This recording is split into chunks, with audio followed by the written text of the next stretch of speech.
Good morning 11th class.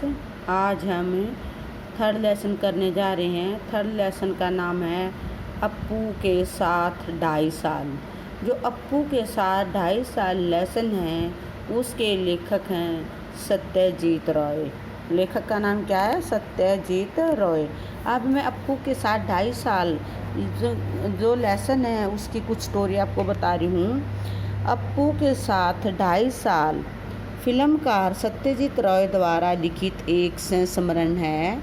इस संस्मरण में उन्हें पथेर पांचाली फिल्म से जुड़े अपने अनुभवों का सुंदर चित्रण किया है। कौन सी फिल्म से? पथेर पांचाली फिल्म से जुड़े अपने अनुभवों का सुंदर चित्रण किया है। इस संस्मरण में फिल्म के निर्माण और उसके संबंधित अनेक छोटी छोटी बातों का पता चलता है।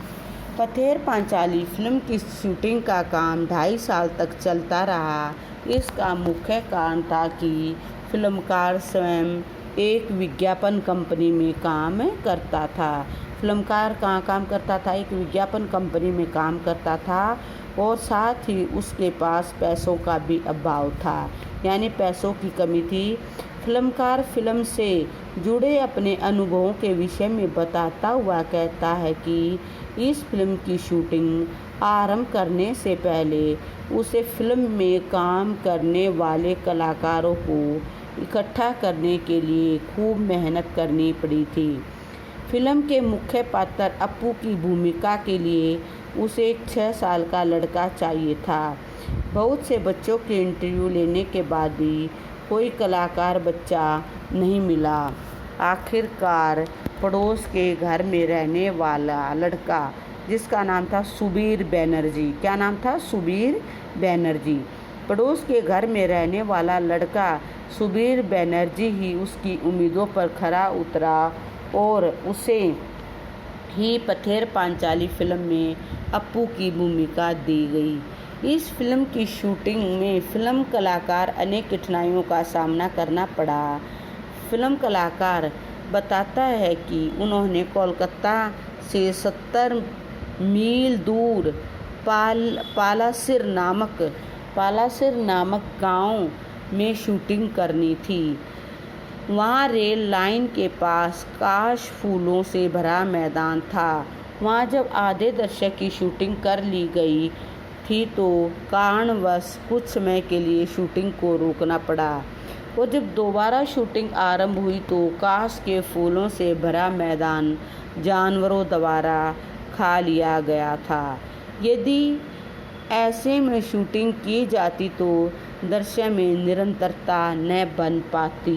परिणाम स्वरूप फिल्मकार को 1 वर्ष तक अर्थात दोबारा काश के फूलों के खिलने तक का इंतजार करना पड़ा। एक अन्य दृश्य के विषय में फिल्मकार बताता है कि उन्हें रेलगाड़ी के सारे शॉट्स लेने पड़ते थे। उन्हें सुबह से लेकर दोपहर तक वहाँ रेल लाइन से गुजरने वाली रेलगाड़ियों का टाइम टेबल देखकर भिन्न रेलगाड़ियों के शॉट के लिए किंतु फिल्म में इस प्रकार दिखाया मानो सभी एक ही रेलगाड़ी के लिए गए हों। फिल्मकार को आर्थिक अभाव के कारण अनेक समस्याओं का सामना करना पड़ा। फिल्म में कुत्ते की भूमिका निभाने के लिए उन्होंने गांव से कुत्ता लिया। उस पर एक दृश्य का आधा भाग फिल्माया गया तो पैसे के कमी के कारण शूटिंग को फिर रोकना पड़ा। पैसा आने पर शूटिंग की दोबारा शुरू हुई तो पता चला कि गांव का कुत्ता तो मर गया है। बाद में उसे मिलता जुलता दूसरा कुत्ता ढूंढकर दृश्य पूरा किया गया।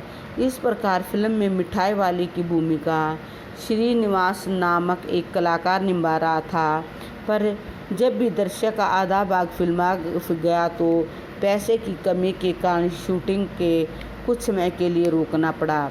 जब दोबारा पैसे आने पर शूटिंग शुरू हुई तो पता चला कि मिठाई वाले की भूमिका निभाने वाले श्रीनिवास का देहांत हो गया है। बाद में उनके शरीर से मिलते जुलते शरीर वाला एक अन्य व्यक्ति से बाकी बचा हुआ दृश्य पूरा करवाया गया। पैसों की कमी के कारण ही फिल्मकार को बारिश का दृश्य फिल्माने में समस्या आई। जब बरसात के दिन चल रहे थे तो फिल्मकार के पास पैसे नहीं थे। जब पैसे आए तो बरसात के दिन न होकर अक्टूबर का महीना था। उस समय साफ आकाश में बरसात होना असंभव था, किंतु फिल्मकार प्रतिदिन अपने साथियों सहित बरसात का इंतजार करता। एक दिन अचानक आकाश बादलों से घिर गया और खूब वर्षा हुई। इस प्रकार बारिश का दृश्य फिल्माया गया। फिल्मकार एक अन्य अनुभव के बारे में बताते हैं कि जिस गांव में शूटिंग करते थे वहाँ सुबोधा नामक एक व्यक्ति रहता था।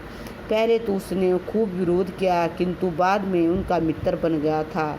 इस प्रकार फिल्मकार और उसके साथी जिस घर में शूटिंग की वहाँ पड़ोस में एक धोबी रहता था जो मानसिक रूप से ठीक नहीं था और अक्सर ऊंची आवाज़ में भाषण देना आरंभ कर देता था, जिससे साउंड का काम प्रभावित होता था। बाद में धोबी के रिश्तेदारों ने उसे समझाया और फिल्मकार की परेशानी दूर हुई। फिल्मकार बताता है कि जहाँ वे लोग शूटिंग कर रहे थे वह घर बहुत पुराना था। एक दिन शूटिंग के दौरान साउंड रिकॉर्ड के कैमरे में से सांप निकल आया, जिसे देखकर वह बुरी तरह सहम गया और सांप को मारने की इच्छा होने पर भी स्थानीय लोगों द्वारा मना करने पर उसे न मारा गया। वास्तव में वह एक वास्तुशिल्प था और बहुत दिनों से वहाँ रह रहा था। यानी अप्पू के 2.5 साल जो फिल्म है उसमें सत्यजीत राय ने अपनी जो कहानी बताई है कि किस पैसे के अभाव के कारण किस तरह से उसकी फिल्म में बार बार अड़चनें आती रही हैं और किस तरह से पात्रों की कमी खलती रही। धीरे धीरे फिल्म को कैसे पूरा किया गया। तो सत्यजीत राय जो कि अप्पू के 2.5 साल के लेखक हैं।